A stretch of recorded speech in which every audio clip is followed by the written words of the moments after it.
মাধবদীতে গ্রামবাসীদের ওপর হুমকি ও বৈষম্যের প্রতিবাদে বিশাল বিক্ষোভ। বিস্তারিত থাকছে এম অবায়দুল কবিরের প্রতিবেদনে। নরসিংদীর মাধবদী পৌর শহরে কতিপয় ব্যক্তির দ্বারা পার্শ্ববর্তী গ্রামবাসীদের লাগাতার হুমকি ও বৈষম্যের প্রতিবাদে বিক্ষোভ সমাবেশ অনুষ্ঠিত হয়েছে। মঙ্গলবার বিকেলে মাধবদী পোস্ট অফিস মোড়ে আয়োজিত এই প্রতিবাদ সভায় পার্শ্ববর্তী ৮ থেকে ১০টি গ্রামের কয়েকশো সাধারণ মানুষ অংশ নেন। বিক্ষোভকারীদের অভিযোগ, শহরের কিছু প্রভাবশালী ব্যক্তি দীর্ঘদিন ধরে নিচু এলাকার গ্রামবাসীদের ওপর আধিপত্য বিস্তারের চেষ্টা চালাচ্ছে। সামান্য কারণে গ্রামবাসীদের শহরে প্রবেশে বাধা এবং দেখে নেওয়ার হুমকি দেওয়া হচ্ছে। অথচ এই শহরের কলকারখানা ও ব্যবসা বাণিজ্যের ওপর ওইসব গ্রামের হাজার হাজার মানুষের জীবিকা নির্ভরশীল।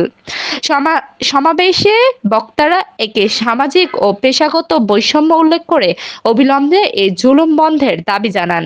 সভায় যুবদল নেতা মোক্তার হোসেন সহ স্থানীয় প্রতিনিধিরা বলেন, মাধবদী শহর সবার জন্য উন্মুক্ত হওয়া উচিত। তারা এই অরাজকতা বন্ধে নরসিংদী জেলা বিএনপির সভাপতি খায়রুল কবির খোকনের সরাসরি হস্তক্ষেপ কামনা করেছেন।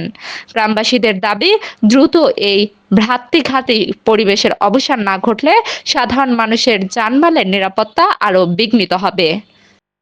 আমি জনাব খায়রুল কবির খোকন ভাই দৃষ্টি আকর্ষণ করছি, আমাদের এই ভৌগোলিক অবস্থানে যেন আমাদেরকে কোনোভাবে হেওয়া প্রতিপন্ন না করা হয়। আমরা মানুষ, তারাও মানুষ, আমরা স্বাভাবিকভাবে জীবনযাপন করবো, তারা স্বাভাবিকভাবে জীবনযাপন করবে।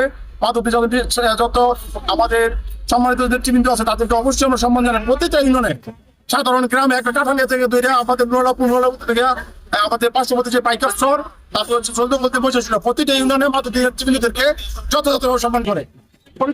ওই বিচার বিভাগ সহকারে সব জায়গায় সমমূল্যমান একটা অবস্থান থাকে।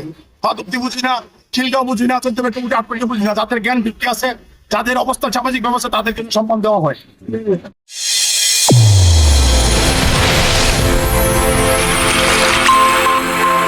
চ্যানেল A1 হৃদয় রেসপন্স।